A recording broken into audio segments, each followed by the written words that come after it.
Corey had been insisting through the whole trek that I was trying to kill him. She was trying to kill me. It was rough. I think I was trying to kill myself. I talked him into, while we were in Chitwan, Nepal, doing a jungle safari. Good morning. We are getting ready to go on our walking safari. I had been talking to him here at home, and he likes to play around a lot, so I kind of assumed that he was playing timid on it. I'm pretty, what would you say, convincing? Annoying? What would you say? He's not gonna say. Smart man. That's why we've been married for 15 years. We get to the place that we're staying. The hard sell in Nepal is pretty persistent, like I am. That's the word I was looking for. Persistent. But this was something that we were planning on doing, so it wasn't too much of a no. selling. Immediately upon checking into the little jungle lodge that we were staying in, we had the manager of the hotel started asking, "What do you want to do?" And he just started scrolling down, writing down all kinds numbers. of stuff to try to. And the jungle safari was something I definitely wanted to do. Now, it's a walking safari, and you actually walk out into Chitwan National Forest. You cross one of the rivers in a wooden carved-out canoe. Crocodile-infested river. Yeah, it kind of crocodile-infested. You actually walk through Chitwan National Forest, and there's rhinos, there's sloth bears, there's tigers. You are guided by 2 Nepali guys. Both of them combined, nice guys, but they might have weighed $150. And because of poaching in the area, they don't allow any weapons brought with, other than a yuki stick, which is a eucalyptus pole that's about 4 feet. Which, tall. while we were having breakfast at the Jungle Lodge that morning, we saw them pick out their sticks. Corey and I discussed it and said, well, maybe we can go find larger sticks for them. They don't give us sticks, mind you. It's just it's the 2 guys, one in front, one in back. And me and Corey and those 2 sticks that they're carrying. So before you ever head out into the jungle, they're very good about giving you a safety procedure. If you run into a rhino, you are supposed to find a tree to climb. Now, mind you, rhinos can get up on their hind legs, so it needs to be at least 30 feet that you climb into a tree. I'm 47. I haven't climbed a tree in 20, 30 years? Probably. They say, okay, if you can't find a tree to climb... Which I don't know of many trees around there that were really that tall. No, so I don't know where you well, and the ones that were that tall were about this big around. So if you can't find a tree, or you can't find a tree that tall, at least find a big one that you can either stand behind. So whenever the rhino rams it, it'll probably ram it 3 or 4 times and then kind of give up and hopefully go along its way. If you can't find a tree, they say run in a zigzag pattern and drop something like a hat or a handkerchief, something that they can maybe see, even though they don't see very well. But they could at least smell it. If they smell the scent and they go to investigate, it'll distract them. They'll stop. Long enough you can get away. Right. Then there's the sloth bear. They will attack completely unprovoked.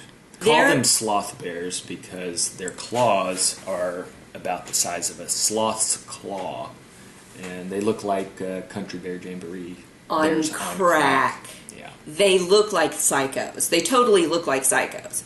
If you encounter a sloth bear, our guides instructed us that we were all supposed to stand very close together. And they'll take their yuki sticks and they will pound them on the ground. We'll make a lot of noise. And that will scare them away. Yeah, that was our safety instruction. They never mentioned tigers, which I guessed it meant if a tiger came to attack you, forget it. You're just done. We left for our safari about 7 a.m. It had been raining that morning. It had stopped right before we left on our safari. So about 7 a.m. it had stopped raining. We head out into the jungle and we're walking along. And, you come across different things like, oh, it's a pile of poop from a rhino, or... And you can see the rhino tracks and you see the the scat, and you're like, oh yeah, that's cool. Take a picture of it, and they'll tell you about some of the animals in the area. With us working at Animal Kingdom, doing what we do, we've had a lot of experience with the different footprints. So we know what a rhino footprint looks like. We know what a tiger footprint looks like. We've made molds and prints to be used throughout the park to simulate animals in the wild. This is no simulation. We are going down this path, dirt path. It's a little bit mounded up because most of the plains area is a little bit lower and kind of swampy in some spots. So it's been mounded up, but we're walking along, and you see these tracks that come up the berm onto the road path and go along the way. And immediately, I know exactly what they are, and I'm looking at them. And he puts his hand down next to it, and his hand is almost the same size. It was tiger footprints. And he says, tiger footprint. Me and Corey are going, yeah, we know. Well, I'm looking at the tiger footprints, and he says, fresh this morning, and I can already tell because of the time that it rained. And the time we got there was probably around 8 o'clock, so we know it rained around 7:30.